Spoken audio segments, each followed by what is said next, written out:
ने कहा कि दीदी जी आप कथा करती हैं, आप इतनी छोटी उम्र में कथा करने लगी थी। अरे तो हमने कहा क्यों, कोई गलत बात है क्या, तुम भी कथा करो, तुम भी भजन करो, घर पे बैठकर भजन किया करो। वो कहती है अभी हमारी कोई उम्र नहीं है भगवान का भजन करने की। तो महाराज आप लोग बताओ, भगवान को ताजे फूल चढ़ाती हो कि बासी? ताजे चढ़ाती हो ना, क्योंकि हम लोगों को पता है ताजे फूल चढ़ाऊंगी तो भगवान ज्यादा प्रसन्न हो जाएंगे, बासी कोई नहीं चढ़ाता ना।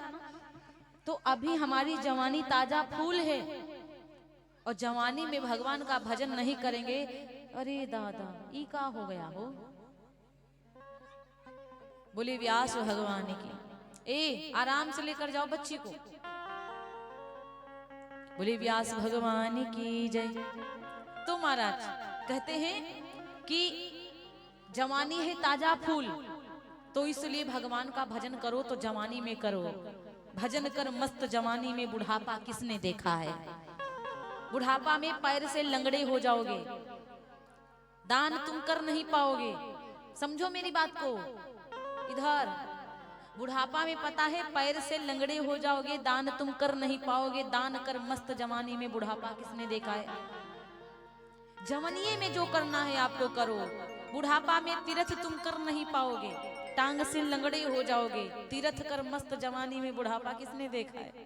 इसलिए प्यारे भजन करना है तो मस्त जवानी में करो। जब जब जब तक ताजे रहे तब तक मस्ती मौज किया। जब बुढ़ापा आएंगे तो भगवान राम राम करें, तब पूरे ब्रेकर तो गिर जाएंगे नीचे।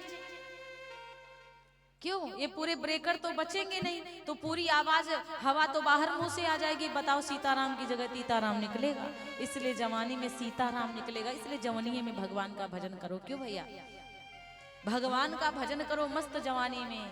ये संसार पता है क्या है, संसार सरक रहा है। जो सरक जाए उसको संसार कहते हैं। संसार सरकता है। छोटे से बालक थे, वो बाल्यावस्था छोटी सी सरक गई, जवान हो गए। जवान हो गए तो एक दिन जवानी भी सरक जाएगी, बुढ़ापा आएगा और एक दिन बुढ़ापा हमको ही सरका ले जाएगा। इसलिए प्यारे, ना तो दुकान स्थिर है, ना मकान स्थिर है, ना अकाउंट का बैलेंस स्थिर है। आज मकान यहाँ, आज आपका मकान यहाँ है, कल कहीं और होगा, दिल्ली बंबई में होगा, ठीक है ना, लखनऊ में हो जाएगा। आज यहाँ है, कल चौराहा पे हो जाएगा। इसलिए घर भी, मकान भी स्थिर नहीं है कि ये मेरा घर है। कभी कभी घर भी बदल जाते हैं प्यारे। दुकान भी स्थिर नहीं है। आज इसरौली में दुकान, परसों फतेहपुर मिलेगी दुकान। इसे दुकान भी स्थिर नहीं है। अकाउंट में जो बैलेंस है ना, वो भी स्थिर नहीं। आज चकाचक आपके अकाउंट में लक्ष्मी भरी, कल किसी और का अकाउंट भरेगी। आज चकाचक मेरे फोन में अकाउंट है, जब विदाई होगी तो टेंट वाले के अकाउंट में लक्ष्मी चली जाएगी। तो ना तो पैसा स्थिर है, ना जवानी स्थिर है, ना बुढ़ापा स्थिर है, ना दुकान स्थिर है, ना मकान स्थिर है। इसलिए प्यारे, क्या तू लेके आया है, क्या तू लेके जाएगा। खाली हाथ आया है, खाली हाथ आया है, खाली हाथ जाएगा। तूने जो कमाया है वो दूसरा ही खाएगा। इसलिए भगवान का भजन करो। आज नारद जी महाराज जब उनका श्राप टूटा, जब भगवान की भक्ति करना प्रारंभ कर दिया, मुनि गति देख सुरेश डेराना, काम ही बोले कीन्ह सनमाना। मुनि की गति देखकर सुरेश, सुरेश माने इंद्र, जब नारद बाबा तपस्या करने लगे तो इंद्र महाराज डर गए कि कहीं ऐसा तो नहीं नारद जी तपस्या कर रहे हैं तो मेरा इंद्रासन ले लें। क्योंकि आजकल भी यही होता, जब कोई आगे बढ़ने लगता है तो 4-5 इंद्र हो जाते हैं पीछे डरने वाले कि कहीं ऐसा तो नहीं मुझसे आगे निकल जाएंगे। तो इसलिए महाराज ये इंद्र होते हैं। इंद्र महाराज घबरा गए, कहीं ऐसा तो नहीं कि बाबा अपना तपस्या करके मेरा सिंहासन छीन ले। तो कामदेव को भेज दिया। और जब कामदेव जी को भेजा तो महाराज कहा जाता है वहां पर चली सुहावन त्रिविध बयारी, बड़ी सुंदर हवा चला दिया, तबला बजने लगा, ढोलक बजने लगी, बढ़िया अच्छा अच्छा सब बजने लगा। लेकिन नारद जी का मन नहीं टिका। बहुत सारी परियां आई, नृत्य करने लगी, लेकिन नारद जी आंखों को बंद कर तपस्या कर रहे थे तो करते ही रहे। और भैया नारद जी जो थे उनका मन नहीं टिका। और जब मन नहीं टिका तो कामदेव ने कहा बंद करो ये गाना बजाना, सबको बंद करो और तुम सबको वापस जाओ, नारद जी की तपस्या को भंग नहीं कर पाओगे। इसलिए एक सुंदर सा हाथ में माला ले लिया। कामदेव ने क्या किया, हाथ में सुंदर माला लिया और नारद जी के आगे पहुंचा। काम कला कछु मुनि न व्यापी, निज भय डरे ओ मनोभव पापी। काम कला कछु मुनि न व्यापी, निज भय डरे ओ मनोभव पापी। भयेउ न नारद मन कछु रोषा, भयेउ न नारद मन कछु रोषा, भयेउ न नारद मन कछु रोषा। कहि प्रिय बचन काम परितोषा, कहि प्रिय वचन काम परितोषा।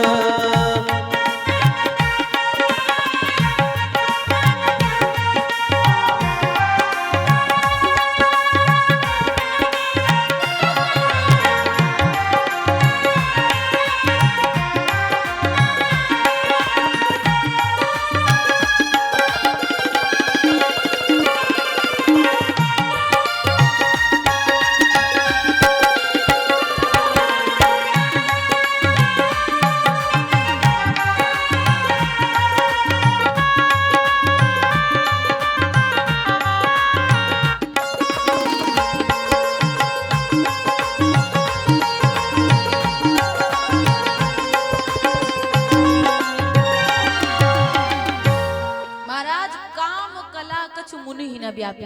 काम जी की कौनो कला बाबा नारद जी को डिगा नहीं पाई। और जब नहीं डिगा पाई तो हाथ में माला लिया।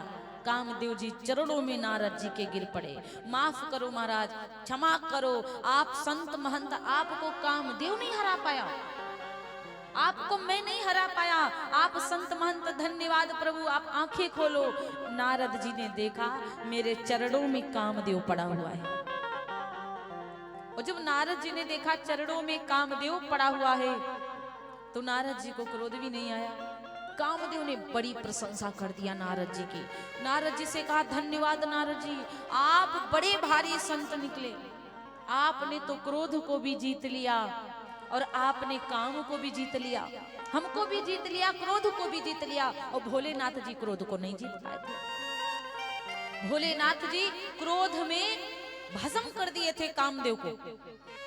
नारद जी नहीं क्रोध किए तो नारद जी ने गलती करी, क्योंकि क्रोध करने भोलेनाथ जी काम सबको अपने काम से हटा देता है। तो इसलिए भोलेनाथ ने क्रोध में आके उसको भस्म किया कि जो मेरी तपस्या को भस्म करेगा, भंग करेगा, उसको मैं छोड़ूंगा नहीं। नारद जी प्रशंसा सुने कामदेव जी की, इतने गुलगुल हो गए, इतने प्रसन्न हो गए कि पूछो ना। कभी भी प्रशंसा सुनकर ज्यादा प्रसन्न नहीं होना चाहिए और ज्यादा प्रशंसा सुनकर ज्यादा प्रसन्न नहीं होना चाहिए, क्योंकि जब कोई बड़ाई करने लग जाए तो थोड़ा सा तुमको नॉर्मल हो जाना चाहिए। हमारी बात 4 बार बड़ाई करी तो हमारे अहंकार आ जाए, कभी भी अहंकार नहीं करो महाराज। और नारद जी प्रशंसा में गुलगुला हो गए। नारद जी बस अपने आप में अभिमान ले आए, आज मैं कामदेव को जीता, मैं कामदेव को जीता। और जब ये अभिमान नारद जी को आया तो नारद जी भगवान भोलेनाथ जी के पास पहुंचे। तब गवने, तब नारद गवने शिव पाही, जिता काम अहमिति मन माही। नारद जी कहाँ गवने? भगवान भोलेनाथ के पास। और मन में यही है, काम को जीता मैंने, काम को जीता, काम को जीता। और जब भगवान भोलेनाथ के पास पहुंचे, भोलेनाथ ने बड़ी व्यवस्थाएं करी हैं। नारद जी आएंगे, राम कथा कहेंगे, मैं राम जी की कथा सुनूंगा। नारद जी आते होंगे, लेकिन जब नारद जी भोलेनाथ के पास पहुंचे तो राम कथा नहीं, काम कथा कहने लगे। नारद जी ने पूछा, भाई बड़े दिनन बाद पधारे। नारद जी से भोलेनाथ जी ने पूछा, बड़े दिनन बाद पधारे। नारद जी बड़े अभिमान में बोले, अहंकार में बोले, जान नहीं पाए तुम भोलेनाथ जी, मैं काम को जीत कर आया हूं, काम को जीता हूं। भोलेनाथ ने माथा पकड़ लिया था। जो नारद भगवान नारायण की कथा करते थे, वो आज काम की कथा गा रहे हैं। इनको तो, नारद जी को तो भगवान की कथा करनी चाहिए, ये तो कामदेव को जीत कर काम की कथा कर रहे हैं। मैं काम को जीता, काम को जीता, ये गलत बात है। नारद जी ने कहा कि आप जाने नहीं मैं काम को जीत कर आया हूं। मार चरित शंकर ही सुनाए, अति प्रिय जानी महेश सिंह।